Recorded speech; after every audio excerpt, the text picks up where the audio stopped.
اس سے پہلے 1982 میں گیا تھا انگلستان. اس وقت میری ابھی شادی بھی نہیں ہوئی. ویسے مشورے میں بیٹھے تھے رائیونڈ میں ہوتا تھا. تو انگلینڈ کی جماعت بننے لگی چلی. وہ جس کا ایک لمبا سفر ہو چکا ہو اور شادی شدہ ہو، یہ دو شرطیں لازمی ہیں چھوٹے سفر جانے کے لیے. یہ چلی کی جماعت تھی، لہٰذا ہم تو غافل بیٹھے تھے. ٹھیک ہے ابھی بن جائے گی. میرے ساتھ بیٹھے تھے عبدالحلیم صاحب رحمۃ اللہ علیہ، ملتان کے بڑے اکابر تبلیغ میں تھے، ساری زندگی تبلیغ میں لگا. تو وہ مجھے مذاقاً کہنے لگے تیرا نام لے دوں؟ تو میں نے بھی ہنستے ہنستے کہہ دیا لے دوں. کیونکہ ان کو بھی پتہ تھا کہ طے نہیں ہوگا، مجھے بھی پتہ کہ طے نہیں ہوگا. تو ہم دونوں نے اس کو مذاق بنا لیا، تیرا نام لوں؟ تو جب وہ 3-4 نام طے ہو گئے تو انہوں نے کہا جی طارق جمیل بھی چلے گئے. تو عبداللہ صاحب نے فرمایا ہاں یہ بھی چلے گئے. تو میں بھی ایسے ہو گیا اور سارے ایسے ہو گئے. تو مولانا ظاہر صاحب رحمۃ اللہ علیہ فرمانے لگے اس کا تو کوئی سفر نہیں ہوا. میں نے کوئی بات نہیں، خدا بخش ساتھ ہے سنبھال لے گا. پھر خدا بخش صاحب امیر، اس کی شادی بھی نہیں ہوئی. پھر کوئی نہیں، خدا بخش اس کے ساتھ ہے، اس کو سنبھال لے گا. میں ہکا بکا حیران ہوئی یہ کیا ہو گیا. مجھے تو خواب و خیال بھی نہیں تھا کہ ایسے ہو جائے گا. تو سارے مشورے والے بھی حیران ہو گئے. اللہ نے میرا نصیب لکھا ہوا تھا. یہ میرا بیرون ملک کا پہلا سفر انڈیا تھا مارچ میں، اور یہ دسمبر میں تھا. باہر بیٹھے تو عبدالحلیم صاحب فرمانے لگے جلدی جا، پاسپورٹ بھی لے کے پیسے بھی لے. اس وقت خیبر میل آنے والی وہ سامنے نظر آتی تھی، کوئی آبادی نہیں، کوئی گھر نہیں. ہم رائیونڈ کے صحن میں بیٹھ کر ریلوے کی پٹڑی دیکھتے، بیچ میں رکاوٹ ہی کوئی نہیں، ٹرینوں کو گزرتے دیکھتے. گاڑیاں میں ازبر ہوتی تھیں، میں فلاں گزر گئی فلاں گزر گئی. تو میں نے دیکھا خیبر میل آنے والی. میں نے وہیں سے دوڑ لگائی. ایک گیٹ اس طرف ہوتا تھا جنوب کی طرف، وہ بند رہتا تھا. دوسروں ہمت جوانی میں نے جمپ لگایا، گیٹ کو پکڑ کے چھلانگ لگا کے ادھر گرا. ادھر میں دوڑ لگائی، ادھر خیبر میل آنا شروع ہو. مارا گیا، میں پکڑ سکتا. خیر بھاگتے بھاگتے بھاگتے خیبر میل حرکت میں آ گئی اور میں نے آخری ڈبے کا جا کے ڈنڈا پکڑا. اس پہ سوار ہو گیا. خرچہ پتہ کتنا تھا اس وقت؟ 10,000 انگلینڈ کا جانے کا. 8,000 کا ٹکٹ تھا اور 2,000 روپے خرچہ. 4 روپے کا ڈالر تھا، 19 روپے کا پاؤنڈ تھا. تو میں گھر گیا، پاسپورٹ لیا، پیسے لیے. شام کو کسی گاڑی سے رات ٹھہرنا پڑا کیونکہ خیبر میل شام کو پہنچا. اگلے دن صبح پہلا سفر ہمارا 1982 میں کراچی سے ہماری پرواز تھی PIA، پھر دبئی، پھر استنبول اور پھر لندن. یہ ہمارا 1982 کا پہلا سفر تھا. مجھے جانتے بھی کوئی نہیں تھا، جوڑ تھا. قاضی صاحب رحمۃ اللہ علیہ، خدا بخش صاحب رحمۃ اللہ علیہ، بھائی فاروق تھے رحمۃ اللہ علیہ آٹے والے، ڈاکٹر امجد صاحب تھے. اور یہاں سے میں جماعت ساری کراچی سے تھی، صرف پنجاب سے میرا نام ہے. استاد بطوریہ صاحب تھے، سب اللہ کو پیارے اور بس ایک ڈاکٹر امجد صاحب ہیں. تو پہلی دفعہ ٹھنڈ میں گئے، میں اتنی ٹھنڈ کبھی دیکھی تھی. باہر نکلے تو لگا سارا خون ہی جم گیا ہے. لندن مرکز چھوٹا سا پرانا سا بو آئے اس میں، وہاں ہماری جماعت ٹھہری. 2 دن کے بعد ہم ڈیوز بھری گئے تو جوڑ تھا. جتنے آپ بیٹھے ہو نا بس اتنا مجمع تھا، پورے ڈیوز انگلینڈ کے اجتماع کا اتنا مجمع اتنا. اور اس میں کوئی چل پڑا ہے، کوئی آ رہا ہے، کوئی جا رہا ہے. تو میرا تو تعارف نہیں تھا، اس لیے مجھے تو خیال نہیں تھا کہ میرا کوئی بیان ہوگا. ہاں عربی میری بہت اعلیٰ تھی اس وقت. ترجمانوں نے مجھے جاتی لگا دیا بیان کا ترجمہ. تو میں بھی اپنا لگ گیا ترجمے میں. قاضی صاحب رحمۃ اللہ علیہ اور شفقت فرمایا کر انہوں نے اگلے دن کہا کہ اس کا بھی تو کوئی بیان کرو. پھر وہ انہوں نے طے کر دیا میرا ایک مختصر سا بیان. غالباً مغرب کے بعد تھا، مغرب سے عشاء تھوڑا سا ٹائم ہو گیا. وہاں سے میرا تعارف ہوا. تو بعد میں ساتھی ملے، کہنے کہ جب تم ممبر پر بیٹھے تو ہمیں بڑا غصہ چڑھا، یہ کیا چوچے سے کو بٹھا دیا ہے. میں بہت کم، میرا اس وقت 53 کلو وزن تھا. تو اتنا چوڑا ممبر ہے، جوز بری مطلب اتنا بڑا. وہاں بیٹھنے کے لیے اس کے حساب سے کوئی آدمی، مجھے شاہد جیسا آدمی چاہیے بھائی، نظر بھی تو ہے. بیان سنا تو سارے وہ ایک دم وہاں کی کھپ ڈل گئی، نعرے لگنے لگے. اترا تو انہوں نے بنگالی چمٹ گئے مجھ سے.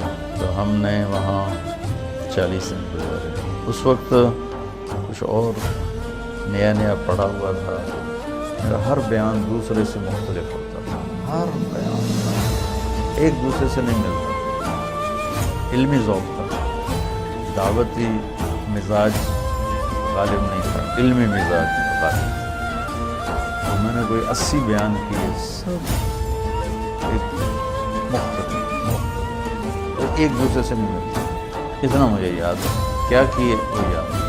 میرا بہت بڑا تعارف ہو گیا 1982 سے، اب یہ کیا ہے 2017، مسلسل میرا جانا ہو رہا ہے، لے جاتا ہے۔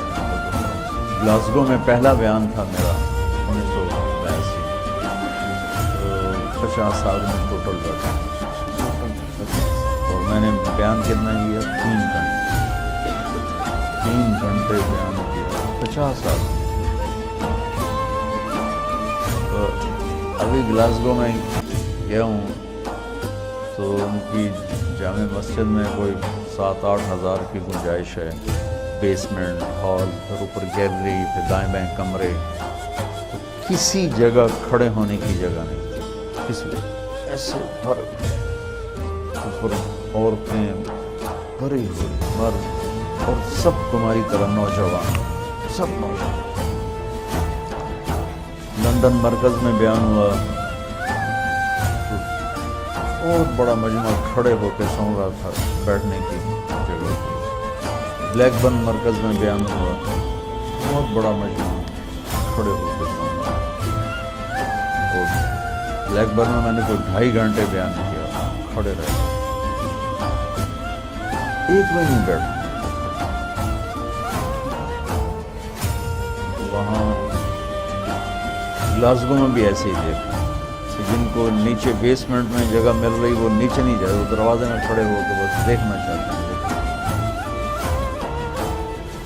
تبلیغ کے کام کے اثرات کس طرح معاشرے پر پڑے، یہ آپ یہاں بیٹھ کے نہیں سمجھ سکتے۔ تھوڑا تھوڑا آپ کا مطالعہ ہے اور شیطان آپ کو صاحب رائے بنا دیتا ہے، اور پھر آپ خود اپنی رائے قائم کرنا شروع کر دیتے ہیں، اس سے آپ مار کھا جاتے ہیں اور گھاٹے کے سودے کر بیٹھتے ہیں۔ اللہ نے میری حفاظت فرمائی، میں نے اپنے فیصلے خود کبھی نہیں کیے تھے، حالانکہ جتنا میں پڑھتا تھا نا تم اس کا 100 بھی نہیں پڑھ سکتے اس وقت کی بات۔ اب تو مجھے مدت ہوئی ہے یار کو مہمان کی،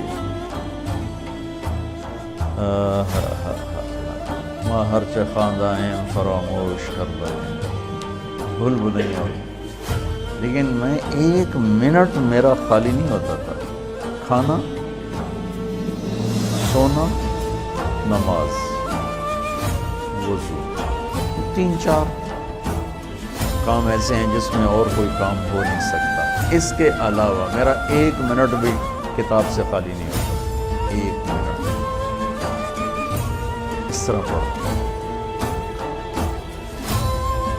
لیکن تمہاری طرح مجتہد نہیں بنانا ہے، جو مجھے کہہ دیا میرے استادوں نے میں نے سر جھکایا، اور آج تک میرا یہی حال ہے، جو آپ کو اس سے بہت بڑی حفاظت کا نظام چلتا ہے۔ وَلُزُومَ جَمَاعَةِ الْمُسْلِمِينَ فَإِنَّ دَعْوَتَهُمْ تُحِيطُ مِنْ وَرَائِهِمْ ثلاثا لا يغل عليه قلب المؤمن: خلاص العمل لله، والمناصحة لولاة الأمور، واللزوم جماعة المسلمين فإن دعوتهم تحيط من ورائهم۔